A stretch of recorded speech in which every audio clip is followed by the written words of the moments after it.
So today I've got my girlfriend's Range Rover Evoque, and what keeps happening is that this brake shield here keeps rattling. I can feel it's still on and still attached here, but I can tell it's rubbing right there. So I'm going to take it apart and give it a good inspection and see if we can possibly weld it. So it's steel, so all we have to do is just grind the metal back, and then yeah, we'll see if it bites. So first thing you always do is when taking your wheel off is basically to loosen these bolts. If you try loosening the bolts in the air, the wheels will just spin. So, but being a four-wheel drive car, you should be able to actually be alright. So just going to crack these off, like so.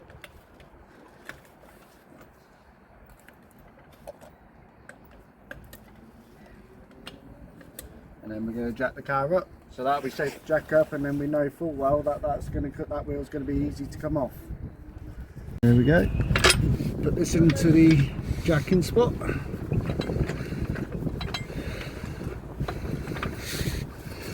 And you see there's a gap there. That's where you jack it up from, right on the sill, as long as it's not rusty.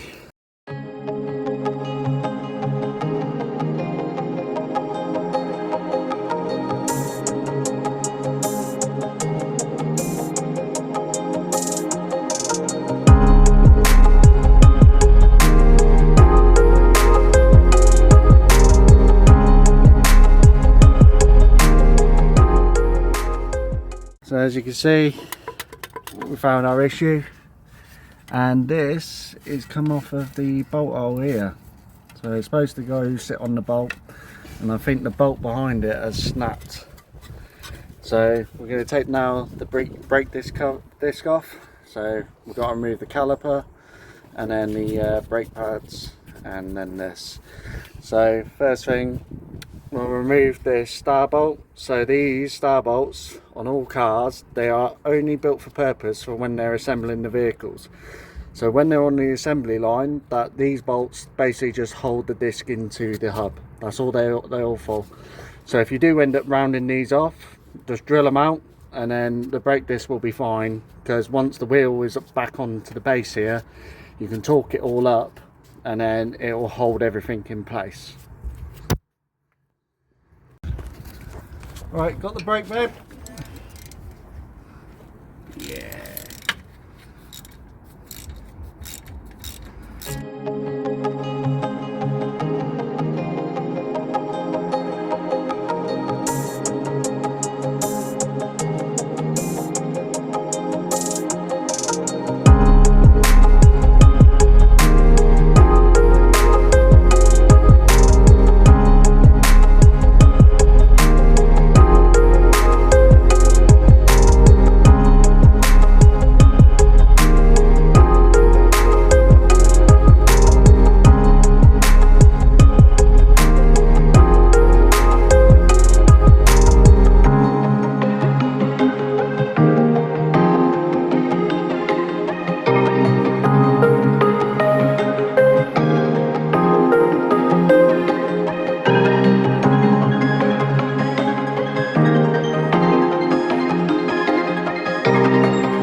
So now, just going to take the brake caliper carrier off. It's a 15mm bolt at the back.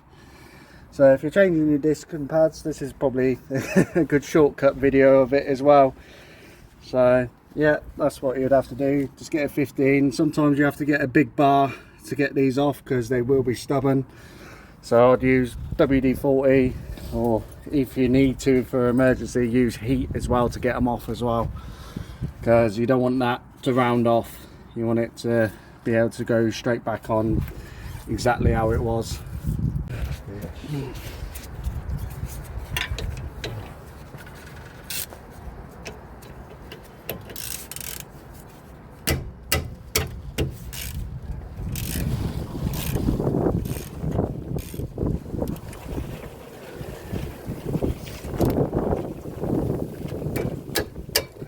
this case I wouldn't use your hand, I'll just use a hammer. Don't be like me, that's going to grow up with arthritis.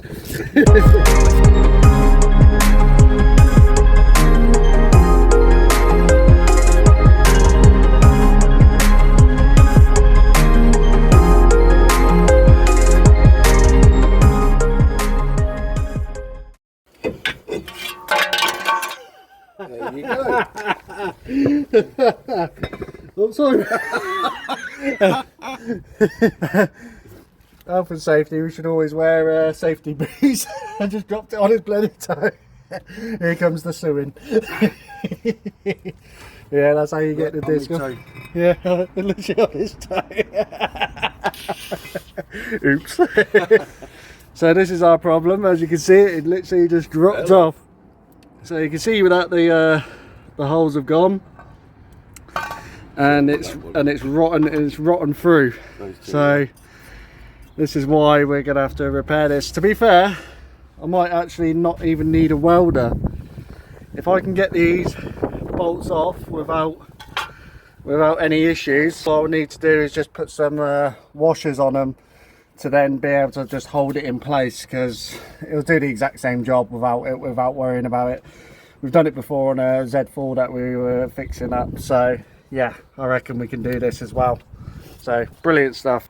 That'll be a right result. Got ourselves some washers, and now we'll see how it goes. I reckon they'll be better than what it was. So we've got our washers in place, so a lot more sturdier now. Hopefully it's a temporary fix, but if it's good enough it'll be a permanent fix. So yeah, that looks better than what it was. Hopefully it doesn't hit the brake disc and it keeps on and stops the squeal. So put it all back together, take it for a run and see what it sounds like. So now we're going to give these a good clean using some solvent.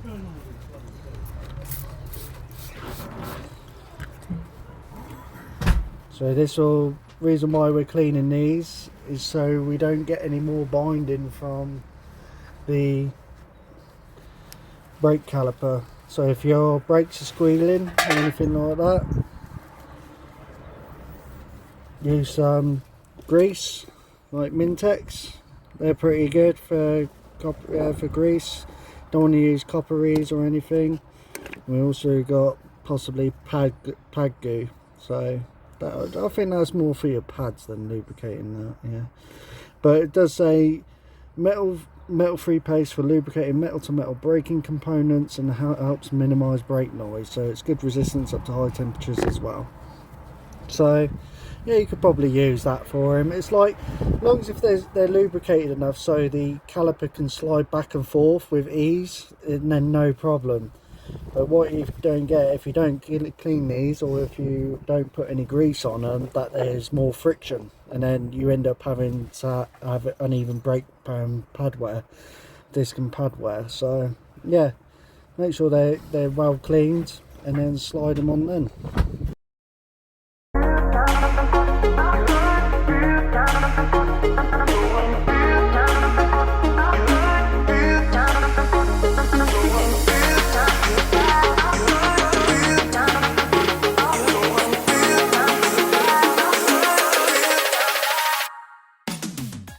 Right, so now you want to check if these carrier bolts have a little bit of thread lock on, and you can see that these do. So basically what will happen is, if you don't apply thread lock onto these, then your brake carrier will actually eventually wobble out. Even after you've torqued it off, it'll wobble out and then come off. And it happened to me before on my Jaguar XKR, and I wouldn't advise it. So I would put thread lock onto these and then torque it off to spec, and make sure that, so it'll make sure this carrier will never come off. So same again, just give it a good old clean,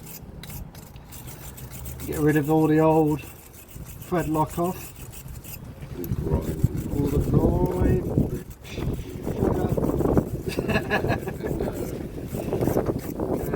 don't want these coming off, no sir.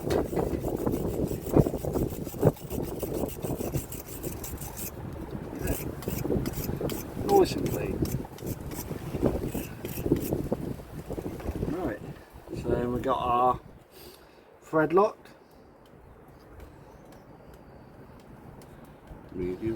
Medium strength, yeah. As long as if it bites, there we go, look at that. That's lovely. And the good thing is when you're threading it up, you go into the thread and then lock it into position. Don't ask me how I do that. And I'll be doing this wrong. So we've got to put the disc on first.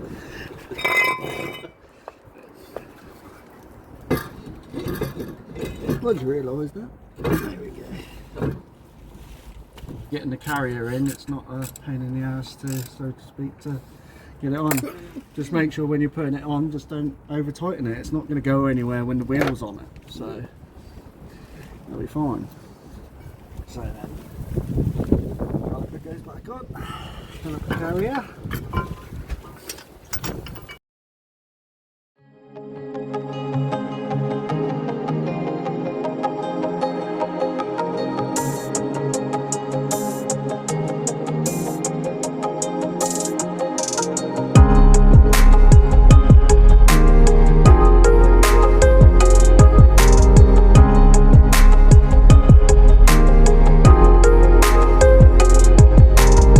Definitely not gonna be tight enough, especially that one.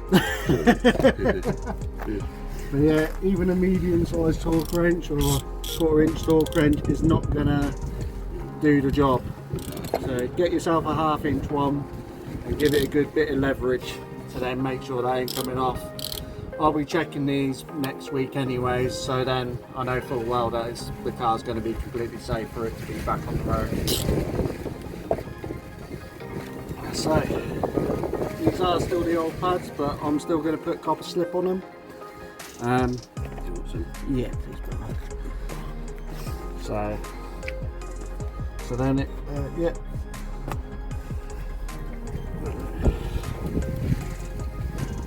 So that should just even itself out. Yeah, it should even itself out. So basically what we're getting on here on this disc is a lot of grime is not coming off of it, so it's uneven wearing. So to me the pad doesn't look too bad. No, there's a bit So on it, yeah, mate, it's got a bit on it, but you can see where it's slightly decaying on one side. Yeah. So it's not too bad. It's not excessive, thankfully. So we'll put some copper slip on the back, dab it there, and there. So this basically stops it from binding. It allows the heat to travel through it.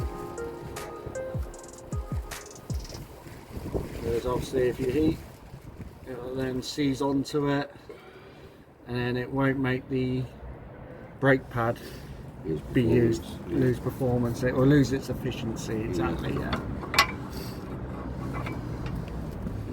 So there we go, and then that pops back on. I know the back end of that one's got copper ease on it, so I'm not too worried about it. Right, now it's up to the grease.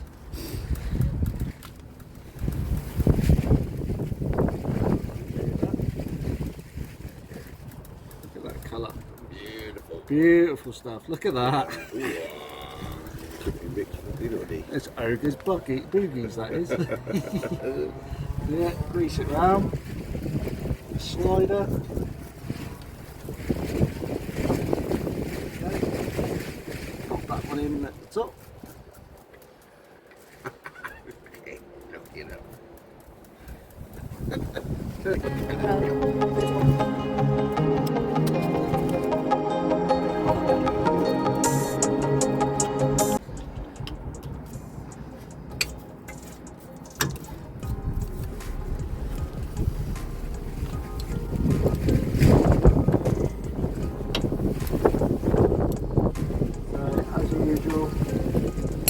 What I like to do is get these started off by hand.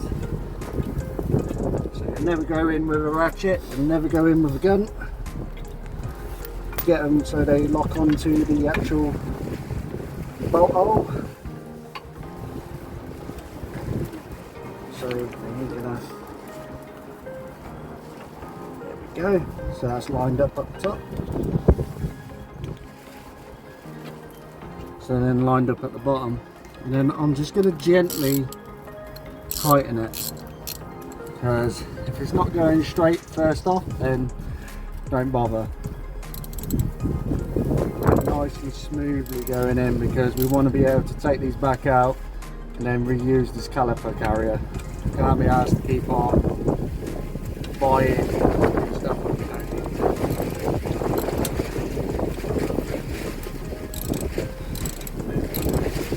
So that is gone in very smoothly. So I'll get that in about 5 or 6 threads and get in a couple about that, as long as it fits in. And then I'm going to move to the bottom one and then do the exact same thing. And then check underneath, making sure it is going in. And then screwing it into space, and that's perfect. There we go. So now I can feel through the ratchet that that's going in smoothly. It's not gonna cross thread and it's not gonna bite, because it's an aluminium part going into steel. The aluminium part can get damaged, and then it can also loosen when you're driving, so you don't want that. It's not difficult once you get used to it, but it's repetitive. You've got to be repeating it. So that's why it's always doing your own service stuff and learning off the bat.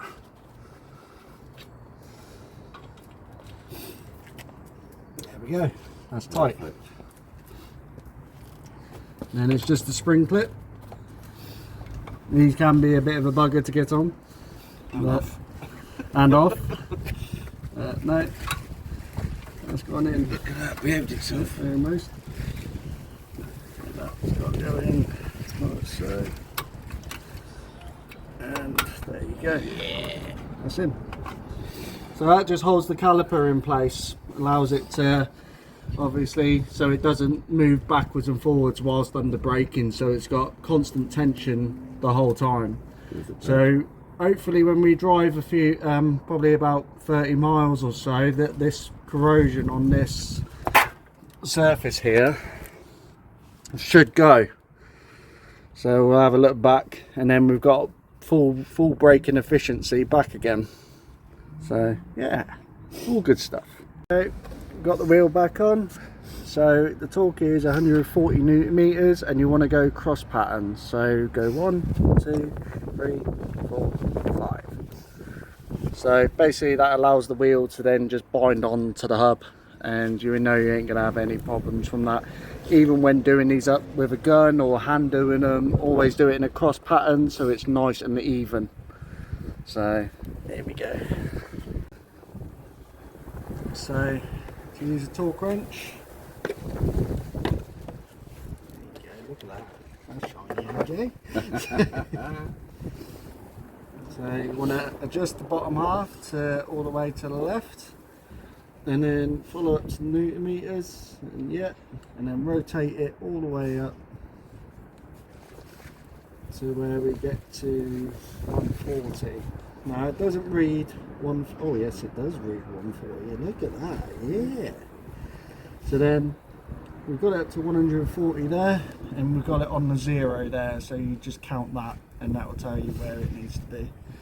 So if you're reading on foot pounds, it's got foot pounds on the other side, so that's for the European and American folks. But yeah, I like to use use newton meters for this one.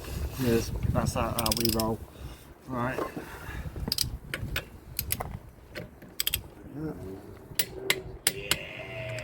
Yeah. Like being back at Cummins. Yeah, it is. Only better because it's for ourselves. Absolutely.